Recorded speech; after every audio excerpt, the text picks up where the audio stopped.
Você já ouviu falar sobre o espaço Schengen? Eu vim aqui na cidade de Schengen, que é o berço do país da Europa Sem Fronteiras, para explicar para vocês o que é o Acordo de Schengen. Então, já roda a vinheta para esse vídeo, que é um vídeo com bastante conhecimento e conhecimento prático sobre como que a Europa funciona. Se você tem interesse de vir morar aqui ou visitar aqui, acho que é importante você acompanhar esse vídeo até o final.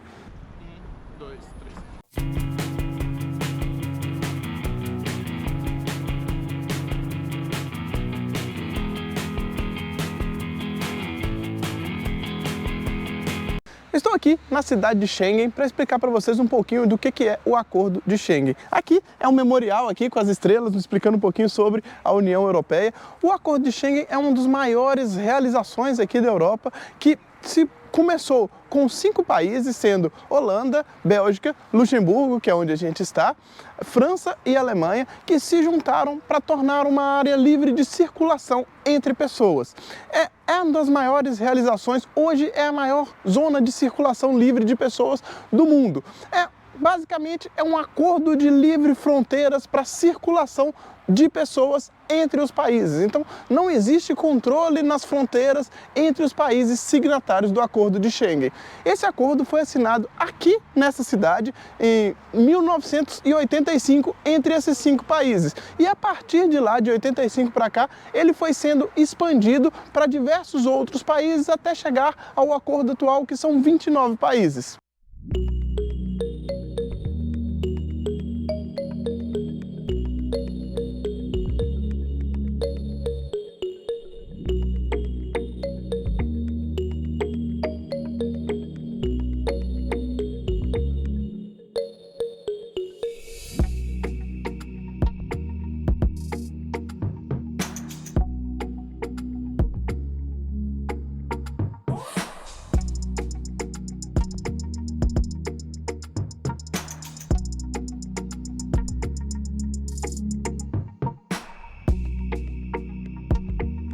Mas quais são as vantagens de ter um espaço de livre circulação de pessoas como essa? Bom, estima-se que mais de 400 milhões de pessoas vivem nos países aqui do espaço Schengen e circulam livremente entre eles. Não existem fronteiras. Quando a gente chega de um estado, de um país para o outro, não tem nenhum controle nas fronteiras. Os aeroportos, portos e inclusive nas rodovias, não há nenhum controle nas fronteiras entre eles. E aí você pode passar livremente. É a mesma coisa quando a gente passa de um estado para outro no Brasil, sem nenhum tipo de controle.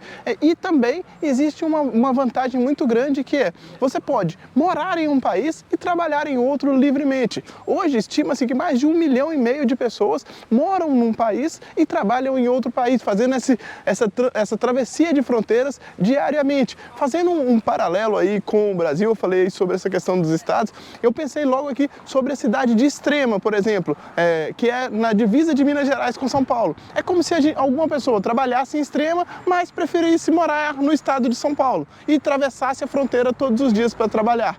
Hoje, aqui na Europa, muitas pessoas fazem isso. Por exemplo, ela mora na Alemanha e trabalha aqui em Luxemburgo, ou mora na França e trabalha na Suíça. Existem vários outros tipos de situação que acontecem semelhante a esse. Aqui a gente tem esse marco aqui com as bandeiras dos 29 países que fazem parte do acordo.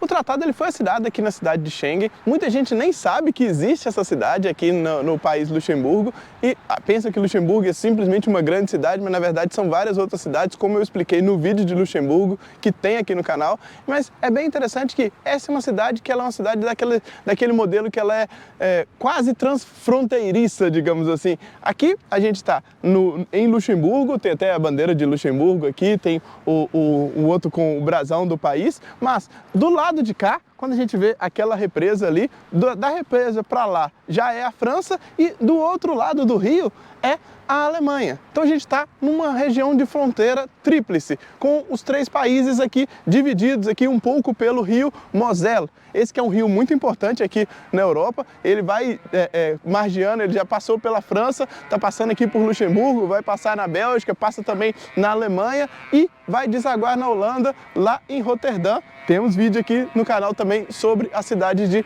Roterdã. Bom, falando um pouquinho mais sobre essa região aqui, é uma região muito importante, existem registros de pessoas já passando por essa região, morando nessa região, ou essa região sendo ocupada antes de Cristo, mais ou menos nos anos 50 aí, antes de Cristo, existem registros dos romanos tomando conta dessa região aqui e já povoando essa região, principalmente, como eu sempre falo, regiões próximas dos rios eram as regiões que normalmente eram ocupadas inicialmente. De lá para cá, existiram várias disputas aí territoriais nessa região. O Luxemburgo já foi parte da Alemanha, já foi parte da França, já foi parte da própria Holanda, da Bélgica também. Então, é um país que já foi parte de vários outros países e hoje em dia o acordo de Schengen é um acordo que permite, uma das coisas que permite é justamente a manutenção das fronteiras, que um país não vai invadir a fronteira do outro, ele não precisa disso porque os cidadãos da Alemanha que moram nessa cidade do outro lado do rio podem trabalhar livremente do lado de cá, da mesma forma os cidadãos daqui podem trabalhar na França ou na Alemanha também. Isso facilita muito o dia a dia dos moradores dessa região.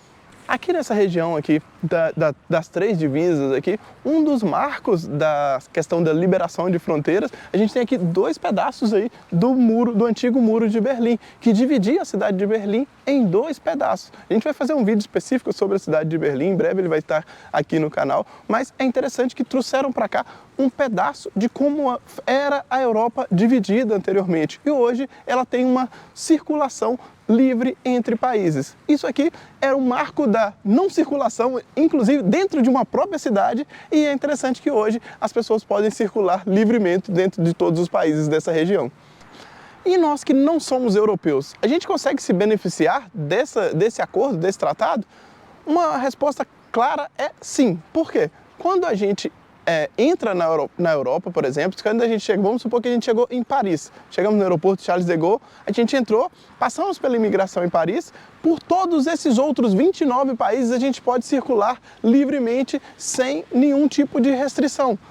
Por exemplo, alguns países que não são, como o Brasil, por exemplo, que precisam de visto para vir para a Europa, eles precisam de visto para o espaço Schengen. Então, para conseguir circular em todos esses países. Facilita muito. Se a gente não tivesse esse acordo, por exemplo, para vir para a Europa, se a gente quisesse visitar mais de um país, a gente teria que tirar um visto para a França, outro visto para a Alemanha, um outro visto aqui para Luxemburgo, por exemplo, um outro visto para a Holanda.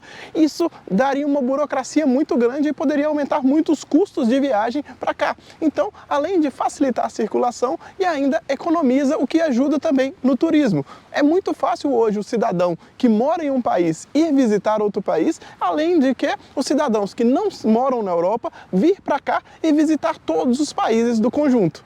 E todos os países da Europa são obrigados a participar do Schengen? Não, não são, tanto que nem todos participam. A gente tem 29 países signatários. E eles precisam de fazer parte o tempo todo?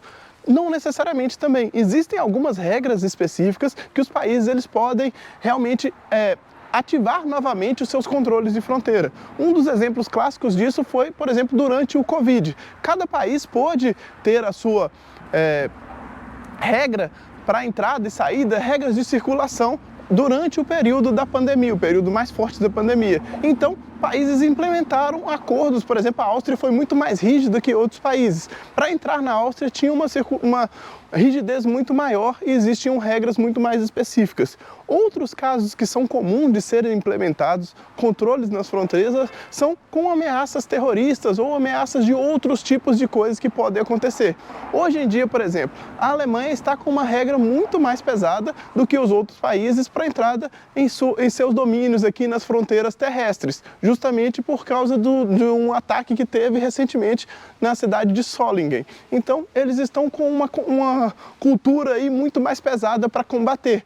Provavelmente, depois de um tempo, os outros países já estão em contato com a Alemanha para voltar ao normal do que era antes, e aí provavelmente daqui a alguns meses aí a Alemanha deve retornar ao que era antes. Mas esse controle da Alemanha atualmente não significa que todos os carros estão sendo parados, significa que aleatoriamente está acontecendo uma conferência com muito mais frequência. E mesmo nos lugares onde a fronteira está totalmente aberta, pode ser que há uma conferência aleatória. Então, por exemplo, se você está ilegal na Europa aqui, mesmo que esteja com toda essa situação de fronteiras abertas e tudo, pode ser que não seja tranquilo de se viajar para um outro país, porque você pode sofrer uma fiscalização aleatória. Lembrando que brasileiros, como turista aqui no espaço, eles têm direito a ficar 90 dias durante todo o espaço. Não é 90 dias em cada país do espaço Schengen. Então, 90 dias dentro do espaço Schengen, dentro de um período de 6 meses. Ficou mais do que 90 dias, você já está numa situação ilegal. Você teria que sair do espaço Schengen e voltar aí dentro, depois de mais 90 dias, voltar para um novo período aí de 90 dias. Essa é uma das regras que é importante fazer como turista. Já aí, se você tem algum visto de residente em algum dos países, a sua circulação é ilimitada aí, sem contagem de dias e de prazo. Aqui temos um Schengen is Alive, justamente por causa dessas ameaças que acontecem com o espaço Schengen toda vez que algum país se vê aí num risco aí, como o caso da pandemia, como esses casos aí de possíveis ataques terroristas aí em defesa da situação da fronteira. Sempre tem algumas pessoas que são contra esse espaço aberto, mas em geral o espaço aberto é muito benéfico para todos os países e acaba voltando ao normal depois de um tempo.